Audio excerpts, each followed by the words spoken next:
even after the dark storm, there will be light again. The sun came up on scenes of destruction in communities across Indiana today. Overnight, a once-in-a-decade tornado outbreak cut a path through our state. Then all of a sudden I heard this tornado siren go off, and then all of a sudden debris just started flying. Now the focus shifts to a rebuilding process that could take months. We're trying to do all we can to help. As Hoosiers take stock of what's still standing today. But there's things off the walls, but that's okay. They can be replaced. So this is a all hands on deck effort, and we will restore and we will rebuild better than ever. Every corner of central Indiana cleaning up tonight after last night's storm. And we're getting an idea of the sheer power of the tornado outbreak. Good evening, I'm Michael Van Scoik. As our crews have been driving around, talking to residents and calling emergency agencies, we found some level of damage in every corner and county in the area. Now that ranges from trees knocked over to power lines cut down, homes, businesses, barns and churches destroyed by the winds. The National Weather Service traced the most severe damage to 4 counties. They're Clinton, Howard, Johnson, and Sullivan. Governor Eric Holcomb has declared emergencies for Johnson and Sullivan. That's where our team coverage will focus tonight. Now we're also looking at the national impacts from this system. Nearly 24 people killed across several states. Some of the worst damage across Arkansas today. We start now by checking tonight's forecast. Meteorologist Tucker Antico. Tucker, you were tracking that storm yesterday well into the morning. It's a lot calmer outside than it was 24 hours ago, though. Yeah, that's right. Last night, really an active evening of weather. We saw several tornadoes across the state. And the good news is that tonight, at least I can say that things have calmed down. We are not talking about severe weather. It's the calm after the storm now as we head into a quieter Sunday. Now, we did track several tornadoes across the state. We're going to take a look at those, but first things first, the first thing you likely noticed today, it was much cooler. Temperatures have dropped down to the 40s. We have a wind out of the northwest at 13 miles per hour, and that feels like temperature is in the lower 30s. And yesterday, we told you, it was going to be much colder today than it was just a day ago, and that's as that cold air comes in on the backside of this complex storm system. And temperatures across the rest of central Indiana here are largely in the 30s and 40s. Again, a big change in our weather from yesterday. Now, if we take a look back at yesterday, we did have several tornadoes across the state. The National Weather Service so far has gone out and they surveyed 7 different locations where we have had tornadoes confirmed. The first cluster of tornadoes was in this area north of Indianapolis. We did have a category, it's a rating of an EF1 tornado in Colfax, and then we did have 2 EF0 tornadoes near Rushville here, and an EF1 again just south of Greentown out here, and that's just north of Tipton if you were to take the highway. Now, there was a second cluster of tornadoes, and that was around Whiteland. We had an EF2. That was one of our stronger tornadoes in the area yesterday, and we had another weaker one just south of Bargersville, an EF0. Our strongest tornado of the day was in Sullivan County, where there was an EF3 tornado that cut through the town and did some major damage. We're going to take a closer look at these again in our full forecast and also tell you about our next chance for severe weather, which is on the horizon. So stay tuned. I'll have more details on what's ahead coming up. Thank you, Tucker. At the worst of the storm, tens of thousands of Hoosiers were without power across the state tonight. That number remains in the thousands, most of those customers with Duke Energy. Crews have been working throughout the day to bring the lights back on. In some places, it could take several days. Probably the worst impacts in central Indiana can be found in Sullivan County. That's just south of Terre Haute. At least 3 people were killed in this storm. Governor Holcomb issued a disaster declaration for that county and Johnson County. He visited the area today to survey the immediate damage and to begin offering support. So this is a all hands on deck effort, and will continue to be. It won't just be we're dropping, parachuting in one day and gone the next. This will be a memory that is seared into our minds forever, especially those people who were directly affected.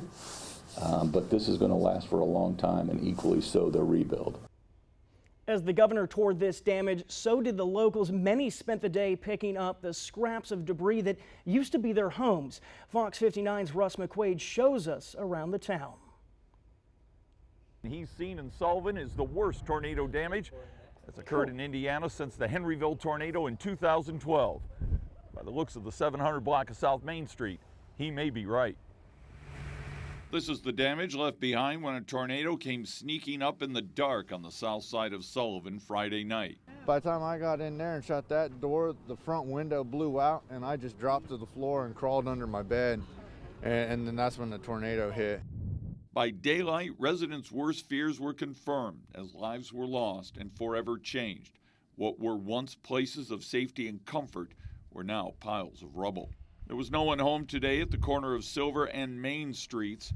There's not really much of a house left either. Governor Eric Holcomb visited Sullivan to declare the county in a state of emergency and meet with the mayor who's responsible for cleaning up the mess. The latest report I got, there were 200 homes or 200 structures that were affected here in the county. About 150 of those were here in the city limits. It's unbelievable, the population density of these blocks, that more people weren't hurt, that more people did not lose their lives. Mindy Queen's house at 720 South Main Street was one of those battered homes. Something hit my husband in the head. She rode out the tornado in the bathroom. And then when the roof come off, my husband started lifting up from the draft, but we held he wrapped his feet around the stool. Really? And held us down. It was probably not that long, but it seemed like forever. Yep, that's dangerous. At the Sullivan Civic Center, donors were dropping off not only the essentials a family needs to get through the night, but also what people who have lost everything need to dig out. We were fortunate enough that Lowe's and Rural King has came and donated several tools, flashlights, all sorts of stuff like that, but we are low on hard hats. Other than that, we're just taking donations, baby food, formula, diapers, whatever the people may need. They'll be digging out on South Main Street for days and weeks to come in an attempt to build back better than before. We won't have to issue very many demolition orders. I think Mother Nature pretty much took care of that. The devastation is so massive here on the south side of Sullivan that the mayor has put into effect a 7 p.m. curfew. In Sullivan, Russ McQuaid, Fox 59 News. And now to Johnson County, which is also under a state of emergency tonight. The town of Whiteland took a direct hit from these storms. Countless buildings have been destroyed and residents will likely be without power for days. Fox 59's Max Lewis shows us how widespread the damage is and the recovery efforts underway tonight. Daylight exposed the true devastation caused by that vicious storm. A look from above shows homes in Whiteland missing their roofs amidst fields of debris. On the ground, destruction in every direction. In this neighborhood just off Main Street, there are piles of rubble for as far as the eye can see. Entire walls ripped off homes with family pictures still hanging on.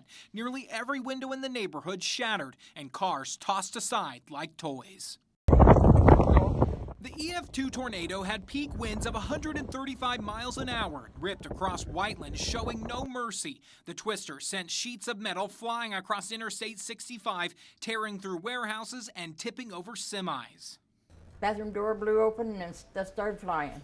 Carolyn Duncan was hunkered down in her bathroom when it hit. Her home of more than 20 years still standing, but damaged with the roof separated from the walls. It's just amazing the things that are still on the walls and things that, my lamps and stuff, but there's things off the walls, but that's okay.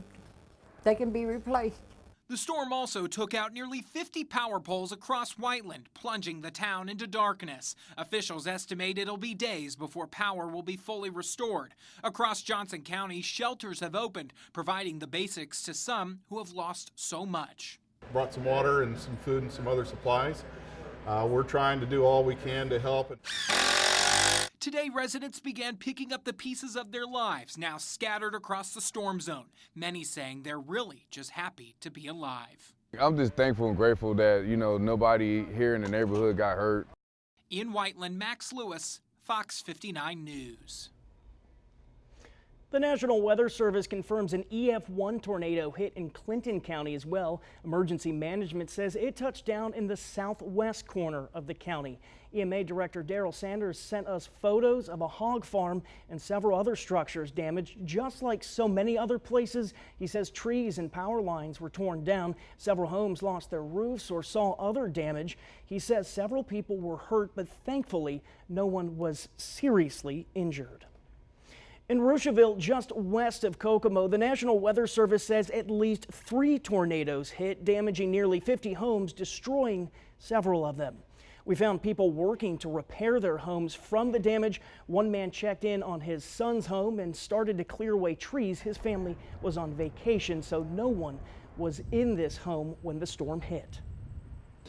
As far as I know, everybody's safe, and that's what's the main thing. You know, this is just, you know, property, and it can be replaced.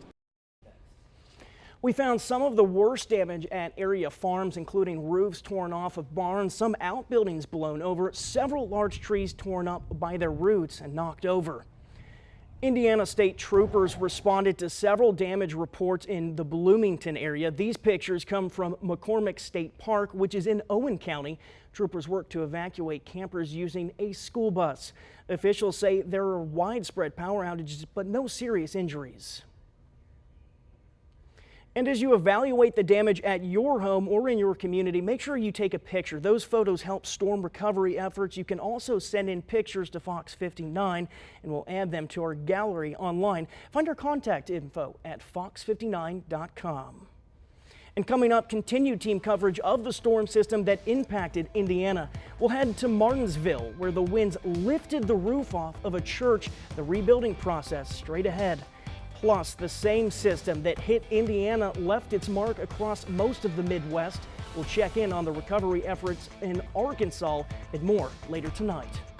And after yesterday's storms, the chance for severe weather still exists later this week in central Indiana. We're going to prepare you early for what may be ahead and give you the latest on some of the storm reports we've received here in the Weather Center.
Welcome back. Martinsville was another area hit hard by storms last night. Officials say dozens of homes and businesses will be working on repairs over the next several weeks. Now that includes a historic church. Fox 59's Kaylee Schuyler talked to local leaders about the recovery. Around 100 homes and numerous businesses suffered severe roof damage in last night's storms here in Martinsville. The rebuilding process is already beginning today, starting with this First Presbyterian Church here on Washington Street. What the tornado did was actually lift the roof off of its structure. The shingles and bricks laying on the sidewalk in Martinsville are one of the first signs of last night's storm. And then put it back down and knock over the steeple at the same time. Reverend at the First Presbyterian Church, John Erickson, says he believes it will take months for members to have service in the sanctuary again. But it's not terrible. We got very lucky. None of our stained glass windows got hit. Our pulpit's fine, our organ's fine, our Steinway piano is fine. But we do have a hole, gaping hole in the roof of our sanctuary. It came so fast, came through. We knew we were getting ready to go out. Unfortunately, numerous renters and homeowners are having to find other places to sleep tonight. I heard the wind going crazy, and as soon as I got the alert, me and my daughter, I picked her up and I took her to the bathtub, and we put a mattress over us, and we just waited until I heard a knock from the fire department. Today, just the beginning of a long rebuilding process for the city. We've been at it since about 3, and we've got about 100 phone calls and about 500 repairs probably to do tomorrow. If we're lucky, we'll get through most of it by Monday. Martinsville Fire Chief Kevin Green is asking residents to stay home if you can. Most importantly, when they start putting power back on, there may be some lines down that could arc and people could get hurt. In Martinsville, Kaylee Schuyler, Fox 59 News. Thank you very much, Kaylee. You know, it's pretty crazy to just see all that damage, all of the repair efforts that are going to be needed. But you know what's amazing is just seeing how quickly people respond to helping other people, like all of those drives and things that people are doing to gather stuff. I love seeing that. Absolutely, and that's the response you need when you have this level of storm damage and this widespread damage too. You know, these weren't just isolated areas that were impacted. It was the entire state. You know, big storms yesterday for sure. Yeah, absolutely. And though we may not have seen some of that damage right here, it was still scary. I mean, I remember last night we were hearing some of the sirens and stuff go on. Yeah, that's right. And again, we had that damage reported across the state. A lot of you likely heard the sirens too.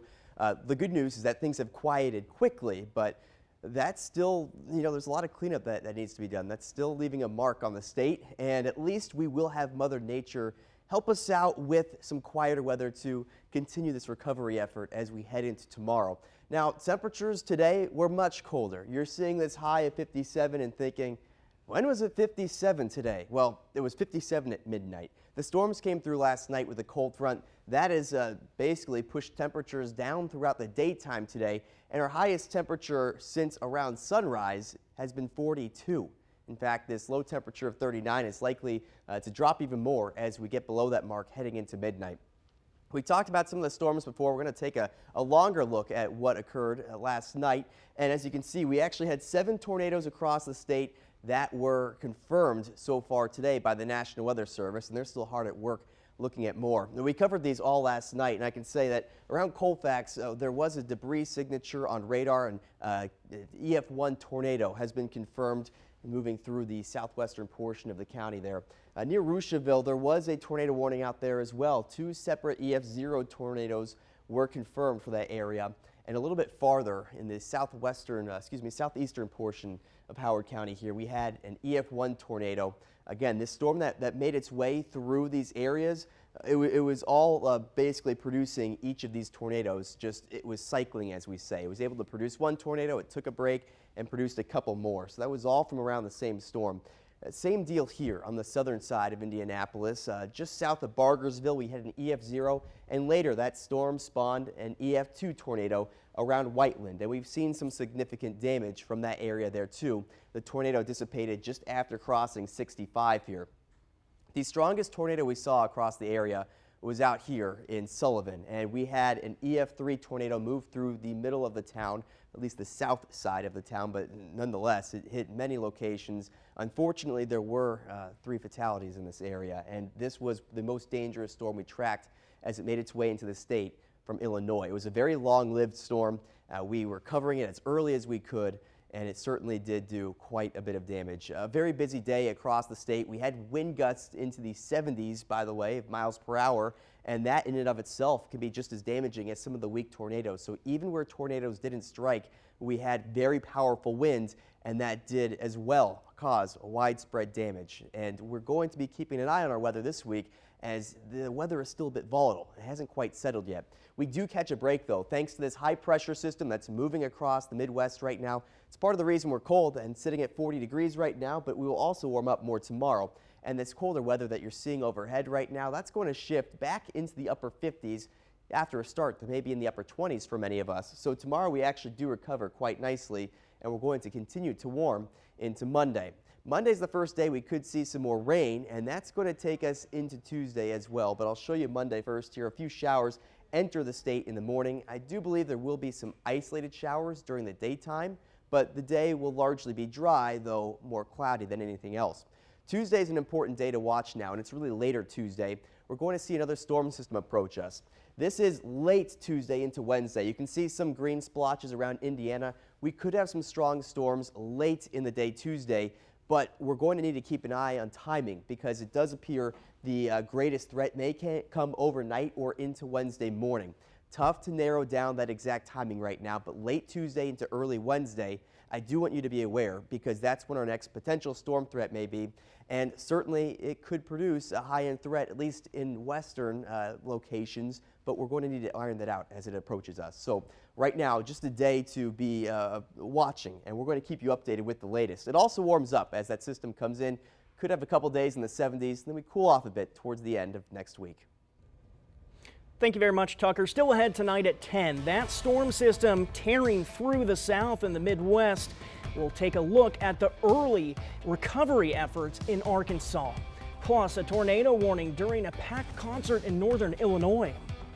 Next thing you know, you can see the whole building, like the roof behind us is just crumbling down on top of people. How the crowd had to help each other to get out alive. That's coming up after this.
The tornado system that tore through Indiana overnight impacted people in Arkansas before it got here. Between Arkansas, Tennessee, Illinois, and Indiana, at least 21 people have died.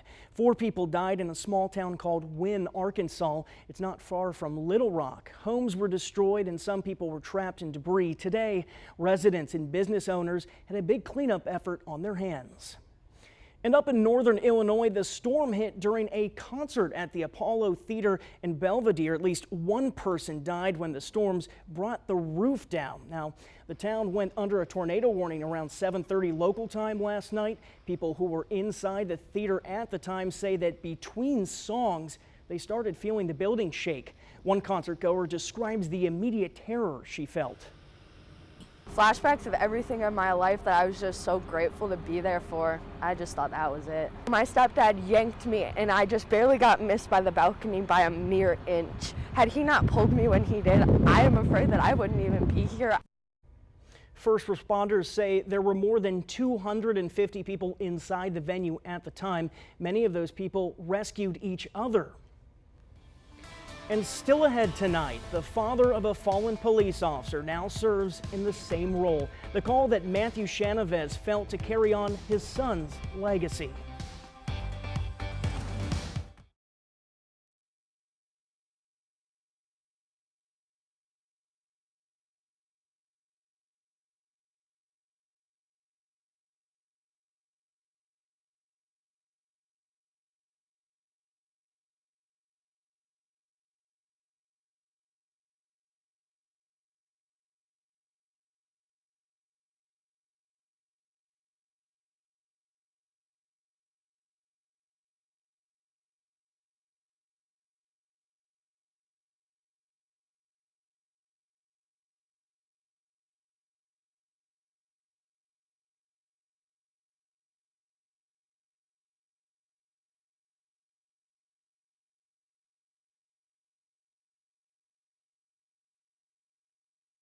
Hello, hello, hello, hello, hello.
Welcome back. A quick look at your top stories tonight. A tornado outbreak kills at least 21 people across the United States, including 3 in Sullivan County, Indiana.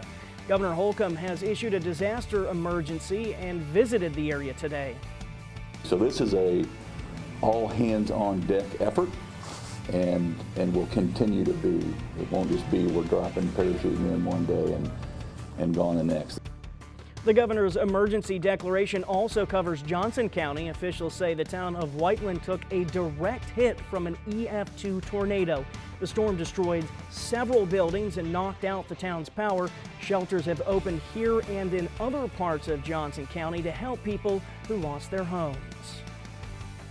And the National Weather Service reports 7 tornadoes in total across central Indiana. 3 tornadoes hit Howard County, including the town of Rushville. We found several dozen homes damaged in the storm and people already starting to clean up debris. Officials say they have not heard of any serious injuries. And we'll get another forecast from Tucker coming up in the next 10 minutes. But first, tonight, we're talking to the father of a fallen police officer who's carrying on his son's legacy of service. Matthew Chanovez is a reserve officer for the Elwood Police. He was a sworn officer 8 months after his son Noah was shot and killed in the line of duty. Fox 59's Eric Graves shows us how that family is trying to heal. Never imagined it, no. Matt Chanovez never dreamed of being a police officer. It was something that Noah always wanted to do. Something Noah did well. He loved his job. He loved helping the citizens of Elwood. But his time was cut short. Elwood police officer Noah Chanovez was shot and killed during a traffic stop on July 31st. There hasn't been a day go by really where I'm at some point in the day, tears will come. The Elwood Police Department, a place Noah spent so much time that's now covered in pictures of him, has become a safe haven for Matt. When I'm in this community, I'm in this building, it provides a level of comfort that really helps. So becoming an Elwood Police Reserve officer was an easy choice, even if it did take some time. A way that I could honor Noah and carry out his legacy here in the community.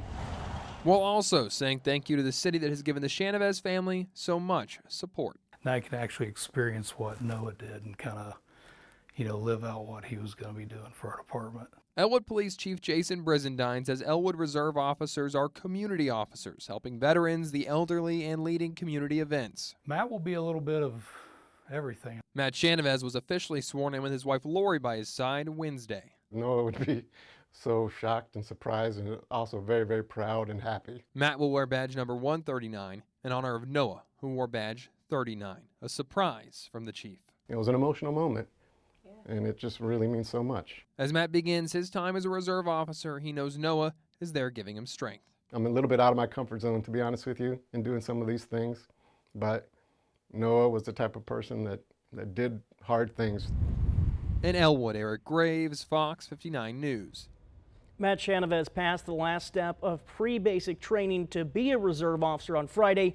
He got a 98% on his final exam. Well, our weather still remains active as we begin a new week. We're going to take a look back at some of those storm reports and a look ahead at what will be a nice end to the weekend, but stormy middle of the week. Those details are ahead in your forecast.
Tomorrow is Palm Sunday, and a reminder of the deadliest outbreak in Indiana's history. An F4 tornado outbreak in 1965 killed 137 people in Rushville, Indiana. It happened in the late afternoon on April 11th, which was Palm Sunday that year. The storm system spawned 47 tornadoes across 6 states. On top of Rushville, it impacted Kokomo, Greentown, and Marion. And we know a lot of people are just starting to recover from the most recent storm overnight in Tucker. You're looking at another chance for serious storms in the next week. Yeah, that's right. Our weather is getting into that time of season, and we're in that pattern where you have a lot of, we call them short waves, which is a fancy way of saying you have a lot of pieces of energy that begin moving from west to east across the U.S. And that's because we're transitioning right now from the winter season to the summer season, and the atmosphere, this is its way of trying to balance everything out. Now, we'll jump to the tornadoes, but we have more reports to bring you. We talked about the tornadoes in the last half hour, but here we are again. 7 were reported, or actually confirmed, I should say, across Indiana. We did have an EF1 in Clinton County. We had 2 EF0s and an EF1 in Howard County.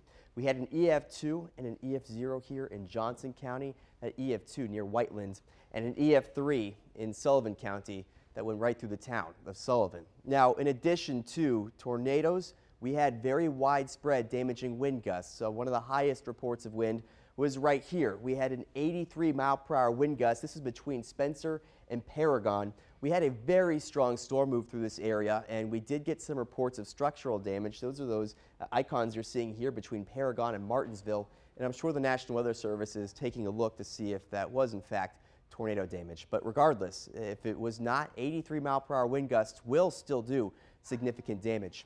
At the airport, the Indianapolis International Airport, that is our official measuring site for the city, and it measured a 67-mile-per-hour wind gust at around 11:36 p.m. We also had a 65-mile-per-hour wind gust just to the north of it, and a little bit to the east of the city. This is in Morristown. We had some pictures come in of a gas station that the roof was completely taken off it. That was not from a tornado, but rather, again, these powerful wind gusts, which were in the range of 65 to 75 miles per hour in a very widespread area across the state. And when you have wind of that power, that can do just as much damage as a weak tornado will. So very powerful storms out there, tornadoes, and that straight line wind, which again can be just as much of a danger. The good news is that things are quieting now. It has been breezy today as this high pressure system has allowed for a cold northerly wind to overtake the state, but that high pressure system will be overhead tomorrow and actually moving to our east, which will open the door for a more mild southerly wind. We're cold right now though. We sit at 39. It feels like 33 with the wind that's still lingering out there. We're going to get down to around 30 degrees, even upper 20s in some spots tomorrow, but the milder temps you're seeing to the west, those will move in too. So we begin the day on the chilly side, but we actually end up reaching the upper 50s and perhaps low 60s in some spots in the afternoon tomorrow. And the day will be a quiet one weather-wise. It's going to be sunny, and that's going to help us hopefully with some of the cleanup efforts that are ongoing across the state. Our next chance for rain will come early Monday morning, really overnight into Monday, and there could be some isolated showers during the day Monday, but I have a feeling right now that most of Monday is going to be dry, just on the cloudier side of things. We're going to be looking ahead, though, at late Tuesday into early Wednesday as our next severe weather threat approaches. And as you can see here, during the later hours of Tuesday, there is a chance we could run into some strong storms in the state. But what we're going to be watching closely is similar to what we saw just yesterday, a front moving through. And that's that more solid green line you're seeing that moves through early on Wednesday. So late Tuesday, overnight, and into early Wednesday is what we're pinpointing as our next chance to perhaps see some severe weather here in central Indiana. That's going to come along with temperatures that reach the 70s, so it will be a milder week to start things off, and certainly those temperatures will contribute to the potential severe weather that we'll be tracking very, very closely for you here, and we'll have updates as we head through the weekend and into the start of this upcoming week. All right, well, Purdue may not be playing in this year's Final Four, but the Boilers were well represented in Houston today as one player and one coach received career-defining